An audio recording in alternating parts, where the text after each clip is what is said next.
Construction and demolition waste represents a major share of Lebanon's waste stream. Each year, millions of tons of rubble, concrete, and debris are dumped in open lands, quarries, and rivers. I think that rather than being seen as rubble and debris, they should be looked at as raw material. In the absence of recycling systems, valuable materials are lost, and the impact on ecosystems, public health, and urban recovery become increasingly severe. Yet, Lebanon holds significant potential to deliver transformative environmental benefits. By replacing harmful disposal practices with a closed-loop model, the country can reduce pollution, conserve natural resources, and transform waste into valuable inputs for sustainable development. You've got an opportunity in your hand. You have material that is valuable, and rather than dumping this material on the sides of the valleys or by the seashore, there are much better solutions that are even more economical for you. And these solutions revolve around processing the material and reusing it for different applications.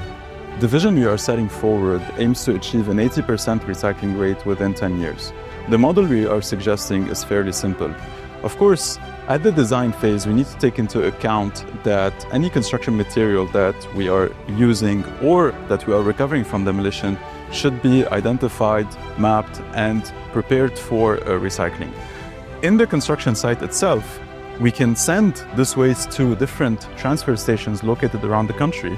And from these local central transfer stations, we would send the waste to a central recycling hub. And in these recycling hubs, we will have all the industrial processes. Long term, what we need to do is think about the CDW as raw material. This is very important because we create jobs. And second, we reduce the import of certain materials that we can recycle and develop here. So it affects positively the trade balance, eventually the balance of payment for the foreign currency in Lebanon.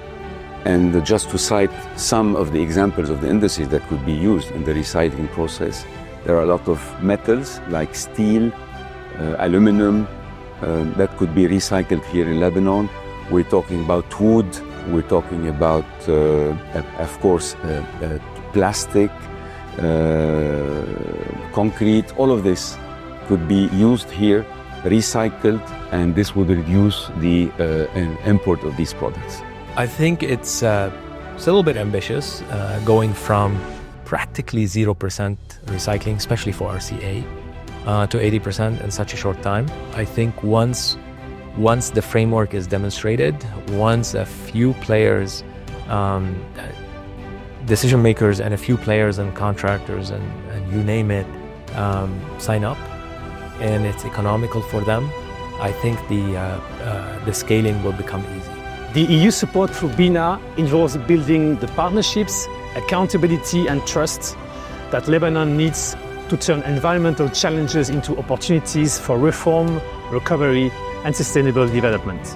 The policy recommendations that we are proposing are based around 3 pillars.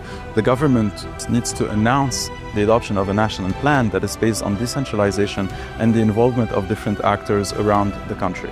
The second pillar is on financing and market integration. We need a financial plan, we need to attract investors, and we need to work the economics of it. And the final pillar of our policy recommendation revolves around industrial transformation and capacity building. Each stakeholder brings something to the table. So the private sector brings innovation and funding. Civil society brings on community engagement. Academia brings on knowledge and research. And public institutions, they help with the frameworks, legal frameworks, and the oversight. By bridging research and reform, we can transfer crisis into opportunity for resilience and shared progress.